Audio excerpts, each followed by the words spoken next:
무지개 색깔을 아시나요? 빨주, 노초, 파남보, 이 7가지 색깔입니다. 하늘에 떠 있는 무지개는 비 온 다음에 많이 나타나게 됩니다.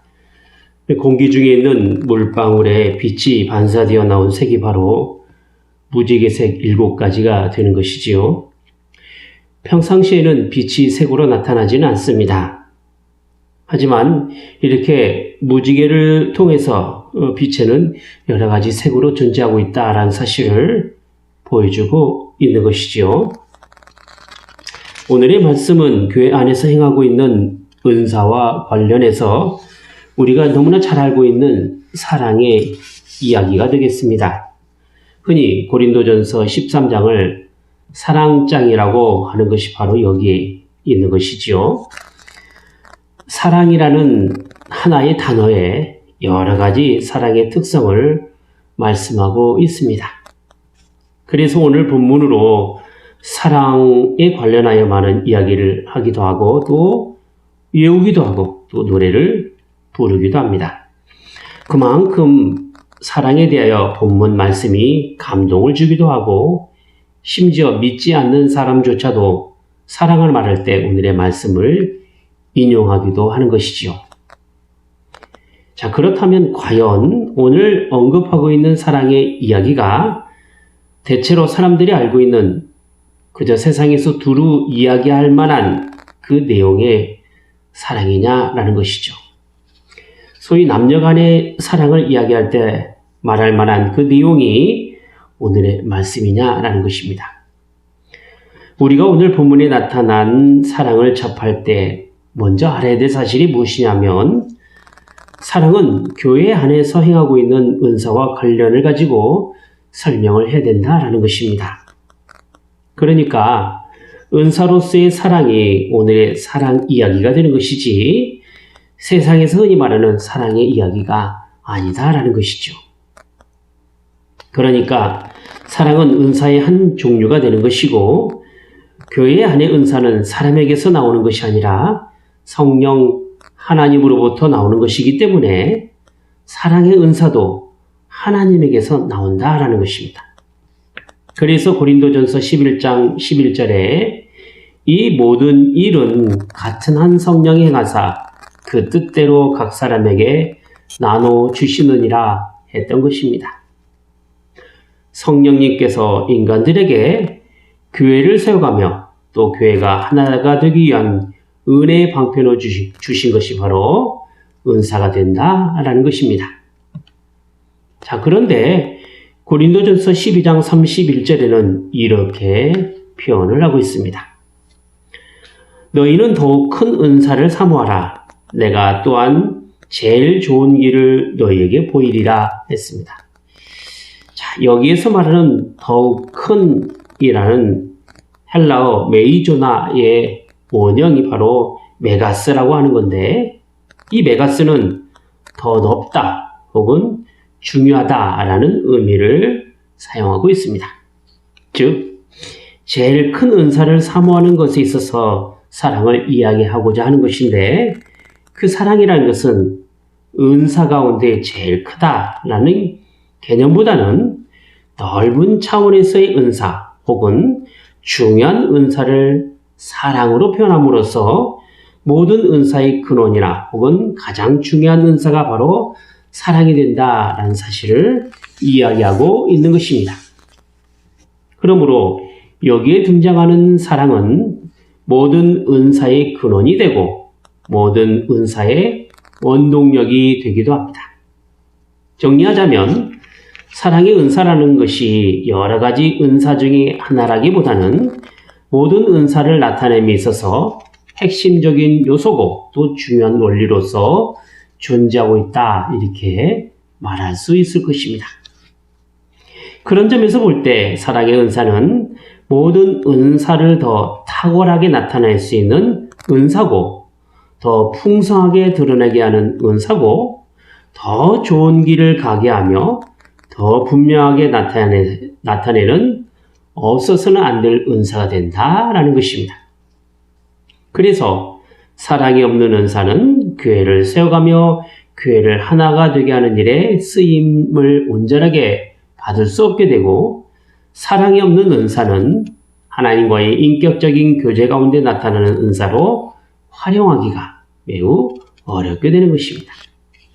더구나 사랑의 은사를 인간적인 수준에 따라 육신의 사랑으로만 생각하게 된다면 성령 하나님으로부터 나오는 은사가 아니게 되고, 또한 모든 은사의 중요한 원리로 작용할 수가 없는 것입니다.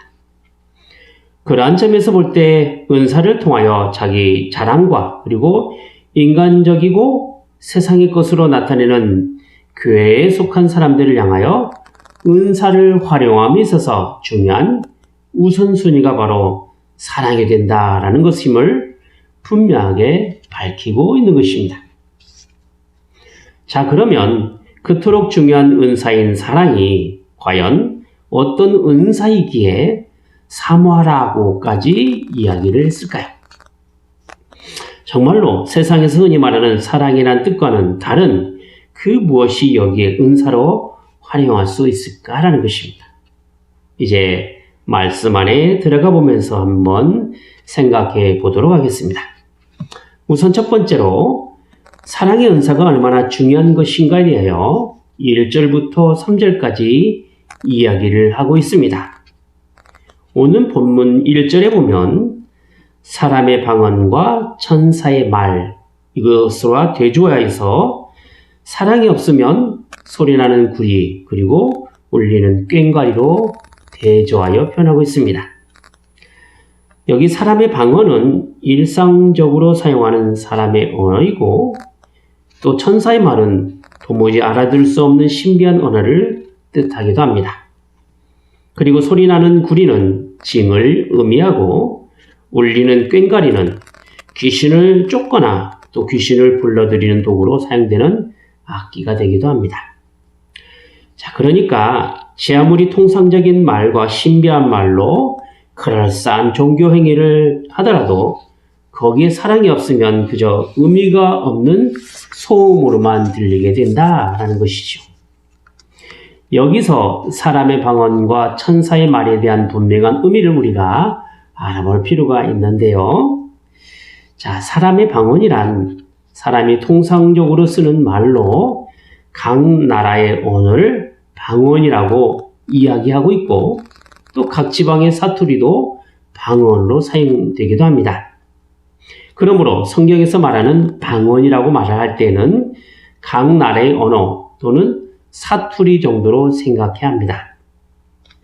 사도행전 2장에 있는 오순절 성령 강림 때 나타난 방언, 그 방언으로 말한다 라는 그 표현은 각각 자기의 나라 혹은 자기 나라의 언어 혹은 사투리를 의미한다는 것이죠. 자, 그런데 오순절 성령 강림 때 제자들이 성령의 충만을 받고 어떤 현상이 일어났느냐 하면 각각 다른 나라 방언으로 말하게 되었다라는 것입니다. 더구나 제자들이 말한 각각의 방언은 그곳에 모여있는 많은 사람들의 언어인 자기네 나라의 말로 말하는 것으로 봐 그것으로 더욱 소동이 일어나게 된 것이죠. 이스라엘에 속한 그 갈릴리 사람인 제자들이 한 번도 배워보지 못한 언어로 하나님의 큰 일을 말하고 있다라고 하는 것은 분명 소동이 일어날 만한 일이었던 것입니다. 다른 나라의 말을 모르는 사람에게는 비록 그 말이 통상적인 말이라 할지라도 전혀 알아듣지는 못합니다. 이렇게 서로 각 나라의 말에 따라 말을 하게 되면 서로의 방언에 따라 전혀 알아듣지 못한 상태가 되고 마는 것입니다. 그러므로 우리가 흔히 이야기하는 알아듣지 못하게 이상한 소리를 내는 방언은 성령 강림 때 나타난 제자들의 방언과는 사뭇 다르다라고 말할 수 있을 것입니다. 오히려 사람이 전혀 알아듣지 못한 이상한 말은 보통 각 나라의 언어로 말하는 방언의 의미보다는 인간의 언어가 아니기 때문에 천사의 말이라고 하는 것이 더 가깝다라고 이야기할 수 있을 것입니다. 물론 이런 이상한 말로 기도하는 오늘날 하는 방언이 본문에 있는 천사의 말이라고 그 의미를 해석해서는 안 됩니다. 오늘 본문에서 말하는 천사의 말은 당시 하나님의 계신 말씀이 온전하게 완성되기 이전이었기 때문에 하나님께서는 특별한 방식으로 하나님의 말씀을 천사의 말을 통해서 나타내 보여주셨던 것입니다. 천사의 말이란 물론 천상의 언어다라고 말할 수 있을 것입니다. 하지만 천사가 전해주는 소식을 알아서 잘 전달해주는 사람이 될 수도 있습니다. 즉, 천사의 말을 전달해주는 사람이 되는 것이죠. 그러므로 오늘 본문에서 이야기하고자 하는 것은 비록 천사의 말이 사람이 알아듣지 못하는 천상의 언어가 되든지 아니면 천사가 전해주는 소식을 사람들에게 잘 전해주는 특별한 사람이 된다라고 하더라도 거기에 사랑이 빠져 있으면 단지 소음으로밖에 의미가 없다라는 것입니다. 종교적인 내용을 가지고 사람들에게 훌륭하고 좋은 언어로 잘 전하고 또 하늘의 신비한 능력을 언어를 통해서 잘 나타내고 또 신비한 것들을 많이 이야기한다 하더라도 그런 종교적인 내용과 훌륭하고 좋은 언어와 신비한 능력에 사랑이 빠져 있으면 단지 시끄러운 소리에 불과하게 된다라는 것입니다. 다음으로 2절을 보겠습니다. 여기에는 예언과 믿음이 나오는데요. 여기 예언하는 능력은 모든 비밀과 지식을 알게 된다라고 했습니다. 하나님의 복음의 비밀과 하나님의 말씀에 대한 놀라운 지식을 이해하며 전달할 수 있는 능력입니다. 복음을 잘 깨달아 하나님의 말씀을 잘 풀어서 많은 사람에게 신령한 말씀을 선포하며 증거할 수 있는 사람이 바로 예언의 은사를 가진 사람이 되는 것입니다. 또 믿음이라고 이야기하고 있는데 믿음은 산을 옮길 수 있다라고 했어요. 이게 산을 옮길 만한 믿음이라고 이야기합니다. 믿음의 은사는 하나님의 전능하신 능력을 믿음으로 반응하는 사람에게 주어집니다.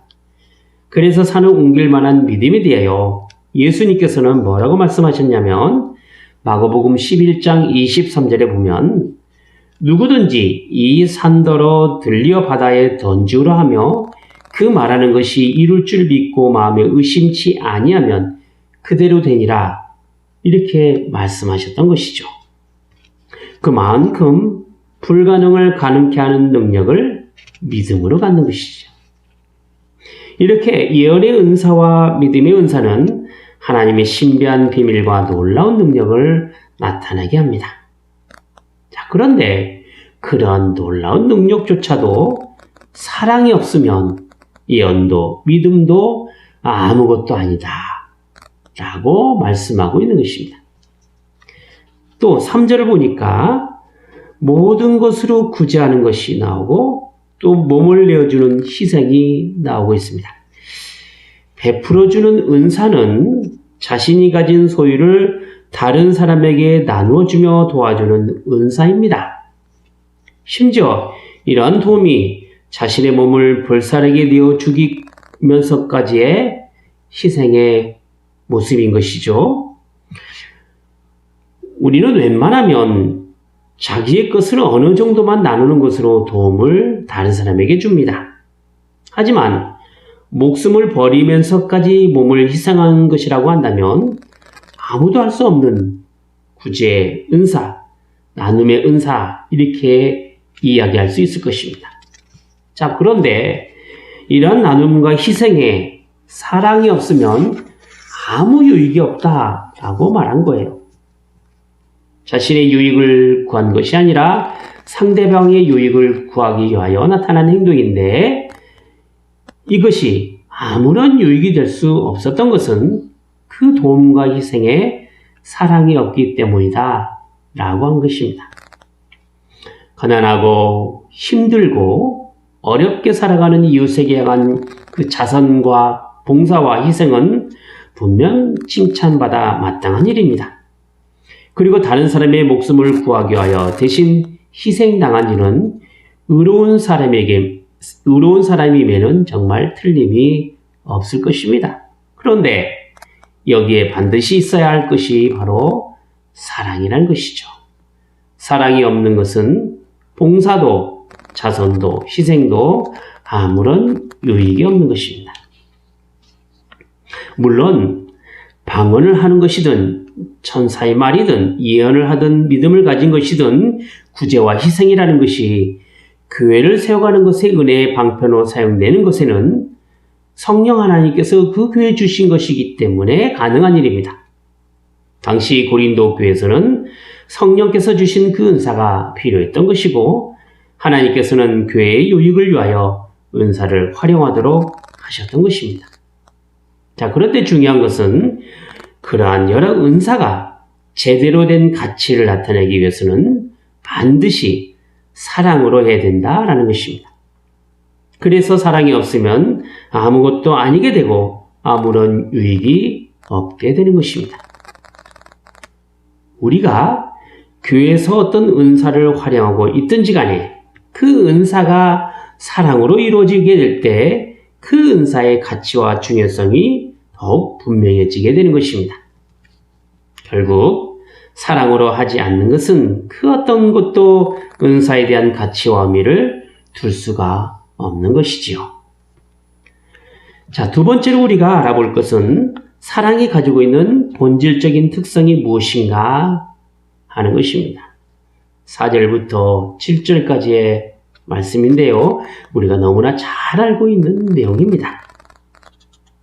사랑은 오래 참고, 사랑은 온유하며, 사랑은 투기하는 자가 되지 아니하며, 사랑은 자랑하지 아니하며, 교만하지 아니하며, 무례히 행치 아니하며, 자기의 유익을 붙이 아니하며, 성내지 아니하며, 악한 것을 생각하지 아니하며, 불의를 기뻐하지 아니하며, 진리와 함께 기뻐하고, 모든 것을 참으며, 모든 것을 믿으며, 모든 것을 바라며, 모든 것을 견디느니라 했습니다.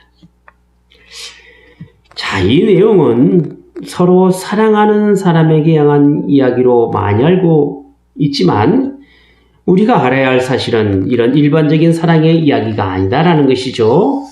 교회를 세워가며 몸된 교회로 하나가 되도록 성령께서 주신 사랑의 은사라고 생각해야 합니다. 그러니까 여기에 나오는 사랑의 여러 가지 특성이 교회를 세우며 구원을 완성하는 일에 은혜의 수단으로 사용되어져야 된다라는 것입니다. 성령께서 허락해 주신 사랑이라는 은사가 지금 함께 읽은 내용으로 보다시피 이렇게 여러 가지 특성을 나타내고 있다는 것입니다. 제가 앞에서 이야기했지만 빛이 7가지 색깔로 나타내는 것과 같이 사랑이라는 본질이 이렇게 여러 가지로 그 특성을 나타내고 있는 것입니다. 단지 오래 참아서만이 사랑이 아니라는 것이죠. 온유해야 되고 투기하지 말아야 되고 자랑하지도 않고 교만해서도 안 됩니다. 오늘 본문에 나와 있는 그 어떤 하나라도 빠질 수 없는 것이 바로 사랑이라는 것입니다. 우리는 본문에 나와 있는 여러 가지 사랑을 그 특성을 보면서 성령의 열매를 보는 듯 합니다. 갈라디아서 5장 22절과 23절을 보면 성령의 열매에 대해서 이렇게 표현하고 있는데 오직 성령의 열매는 사랑과 희락과 화평과 오래 참음과 자비와 양선과 충성과 온유와 절제니 이 같은 것을 금지할 법이 없느니라 라고 했습니다. 그러니까 사랑의 은사가 성령께서 주신 것으로서 사랑의 본질이라는 것이 이렇게 성령의 아름다운 열매로 나타나 교회를 아름답게 세워가게 하는 것입니다. 자, 기본적으로 사랑의 은사는 오래 참는 인내의 성질을 가지고 있습니다. 물론 여기서 말하는 참는 것과 인내하는 것은 인간적인 참음과 인내의 의미가 아니라 하나님의 구원을 이뤄가시기 위하여 하나님의 사람으로 살아가는 그 성질을 의미합니다. 또한 사랑의 은사는 항상 온유하며 낮은 자세를 취하고 있습니다. 온유란 마음이 따뜻하고 부드러운 성격을 말하고 있습니다. 참기 어려운 사람에게 부드럽고 친절해 보이는 것이죠. 또한 사랑의 은사는 시기하지 않습니다. 시기는 질투하는 것을 의미하는데 사랑의 부정적인 의미가 되기도 하고 집착의 적극적인 모습이 되기도 합니다. 이것은 죄가 들어옴으로 인하여 나타난 현상인데 가인이 아벨을 죽인 원인을 시기함으로써 나타내 보이고 있었지요. 그래서 디도서 3장 3절에 보면 악독과 시기를 같이 이야기함으로써 악하고 육적인 열매로 시기를 표현하고 있는 것입니다. 또한 사랑의 은사는 자랑하거나 교만하지 않습니다. 사람이 자꾸 비교하게 되면 자기 자랑이 되고 교만한 마음이 생기게 됩니다. 이기심으로 살아갈 때 자랑과 교만이 나타납니다.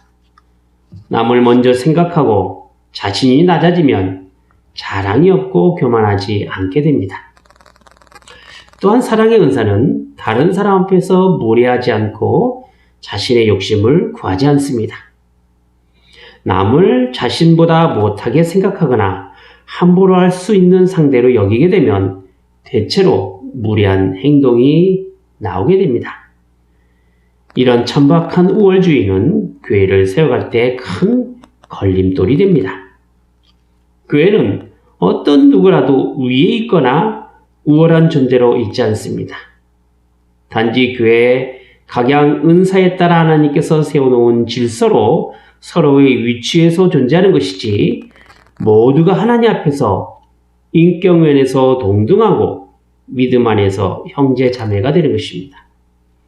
교회는 절대 사람을 차별하거나 개인의 욕심을 채우기 위한 수단으로 이용해서는 절대 안 됩니다. 또한 사랑의 은사는 자신이 가진 판단과 그 가치에 어긋난다라고 쉽게 화를 내지 않습니다. 육신이 요구하는 대로 급하게 성질 부리면 모든 것이 망가집니다. 또한 사랑의 은사는 악한 것을 생각지 않으며 불의를 기뻐하지 않습니다. 여기서 말하는 악과 불의는 악을 악으로 갚는 것을 의미합니다. 이러한 감정은 자기중심적인 욕망으로부터 나온다는 사실을 알아야 할 것입니다. 사사로운 감정에 치우쳐 앙심을 품거나 복수하고자 하는 마음을 갖지 말아야 합니다. 그래서 사랑은 언제나 진리와 함께 기뻐할 수 있는 것입니다. 또한 사랑의 은사는 모든 것을 참고 믿고 바라며 견딥니다. 여러 가지 상황이나 처지나 형편은 우리를 위축시킵니다. 우리를 비열하게 만듭니다. 우리를 견딜 수 없게 합니다. 그러나 사랑이 있기 때문에 모든 것을 참는 것이고 믿는 것이고 바라는 것이고 견디는 것입니다. 그만큼 사랑이란 넓은 마음으로 포용하는 것에 있는 것이죠. 오늘 본문에서 나타난 여러 가지 사랑의 특성은 분명 사람에게서 나오는 것은 아닙니다. 성령께서 주신 것이기 때문에 한결같이 교회에 유익되고 교회를 세워가는 데 가치 있게 사용해야 합니다. 그래서 그 사랑은 내가 하는 것이 아니라 성령께서 하게 하시는 것입니다. 그래서 사랑이 부족하면 성령님을 의지해야 되고 언제나 사랑으로 해야 되는 것입니다. 기도하겠습니다. 거룩하신 하나님 아버지, 하나님의 부르심의 소망에 따라 교회 안에 저희를 두시고 하나님의 사람으로 살게 하여 주심을 감사드리옵나이다. 특별히 오늘 주님께서 주신 말씀으로 사랑의 은사를 깨닫게 하여 주셔서 또한 삶의 지혜를 배우게 하여 주시오니 또한 감사를 드리옵나이다. 하오니 이제 저희 안에 그 하나님의 사랑이 풍성하게 은사로 나타나게 하여 주시옵소서.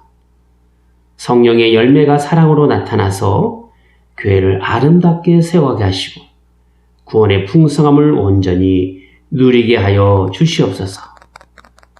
도무지 저희의 노력이나 열심으로 할 수 없음을 너무나 잘 알기에 성령의 도우심에 따라 주께서 주신 그 능력과 은혜로 사랑의 풍성한 열매를 맺게 하여 주시옵소서. 사랑이 없으면 아무것도 아니고 아무런 유익이 없다라고 오늘 말씀하셨사오니 주께서 저에게 주신 놀라운 사랑을 저희 삶과 저의 믿음의 내용에 구원의 신앙으로 늘 나타나게 하여 주셔서 주님의 그 풍성한 사랑을 증거하며 또 증인의 삶을 온전히 살게 하여 주시옵소서. 주 예수 그리스도 이름으로 기도하옵나이다. 아멘.